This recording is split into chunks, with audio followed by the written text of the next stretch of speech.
പുസ്തകം 23-ാം അധ്യായം 1 മുതലുള്ള വാക്യങ്ങൾ. ഷണ്ണനോ ഛിന്നലിംഗനോ യഹോവയുടെ സഭയിൽ പ്രവേശിക്കരുത്. കവരടേയൻ യഹോവയുടെ സഭയിൽ പ്രവേശിക്കരുത്. അവന്റെ 10-ാം തലമുറ പോലും യഹോവയുടെ സഭയിൽ പ്രവേശിക്കരുത്. ഒരു അമ്മോന്യനോ മോവാബ്യനോ യഹോവയുടെ സഭയിൽ പ്രവേശിക്കരുത്. അവരുടെ 10-ാം തലമുറ പോലും ഒരു നാളും യഹോവയുടെ സഭയിൽ പ്രവേശിക്കരുത്. നിങ്ങൾ മിസ്രൈമിൽ നിന്ന് വരുമ്പോൾ അവർ അപ്പവും വെള്ളവും കൊണ്ട് വഴിയിൽ നിങ്ങളെ വന്നെതിരേൽക്കായ്ക കൊണ്ടും നിന്നെ ശപിപ്പാൻ അവർ മെസൊപ്പൊത്താമ്യയിലെ പെഥോരിൽ നിന്ന് ബെയോരിന്റെ മകനായ ബിലെയാമിനെ നിനക്ക് വിരോധമായി കൂലിക്ക് വിളിപ്പിച്ചതുകൊണ്ടും തന്നെ. എന്നാൽ ബിലെയാമിന് ചെവികൊടുപ്പാൻ നിന്റെ ദൈവമായ യഹോവയ്ക്ക് മനസ്സിലായിരുന്നു. നിന്റെ ദൈവമായ യഹോവ നിന്നെ സ്നേഹിച്ചതുകൊണ്ട് നിന്റെ ദൈവമായ യഹോവ ശാപം നിനക്ക് അനുഗ്രഹമാക്കി തീർത്തു.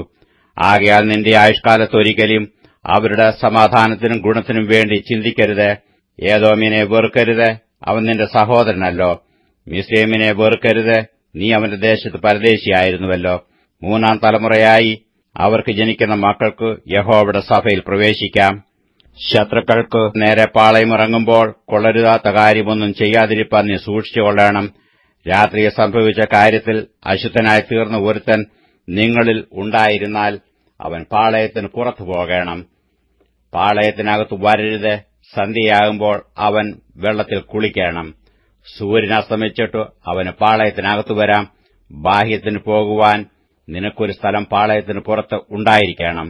നിന്റെ ആയുധങ്ങളുടെ കൂട്ടത്തിൽ ഒരു പാരയും ഉണ്ടായിരിക്കണം. ബാഹ്യത്തിന് ഇരിക്കുമ്പോൾ അതിനാൽ കുഴിച്ച് നിന്റെ വിസർജനം മൂടിക്കളയണം. നിന്റെ ദൈവമായ യഹോവ നിന്നെ രക്ഷിപ്പാനും ശത്രുക്കളെ നിനക്ക് ഏൽപ്പിച്ചു തരുവാനും നിന്റെ പാളയത്തിന്റെ മധ്യേ നടക്കുന്നു. നിങ്ങൾ വൃത്തികേട് കണ്ടിട്ടു അവൻ നിന്നെ വിട്ടകലാതിരിപ്പാൻ നിന്റെ പാളയം ശുദ്ധിയുള്ളതായിരിക്കണം. യജമാനെ വിട്ട് നിന്റെ അടുക്കൽ ശരണം പ്രാപിപ്പാൻ വന്ന ദാസനെ യജമാന്റെ കയ്യിൽ ഏൽപ്പിക്കരുത്. അവൻ നിങ്ങളുടെ ഇടയിൽ നിന്റെ പട്ടണങ്ങളിൽ ഏതിലെങ്കിലും നിനക്ക് ബോധിച്ചെടുത്ത് നിന്നോടുകൂടെ പാർക്കട്ടെ. അവനെ ഞെരുക്കം ചെയ്യരുത്. ഇസ്രയേൽ പുത്രിമാരിൽ ഒരു വേശ്യ ഉണ്ടാകരുത്. ഇസ്രയേൽ പുത്രന്മാരിൽ പുരുഷ മൈഥുനക്കാരനും ഉണ്ടാകരുത്.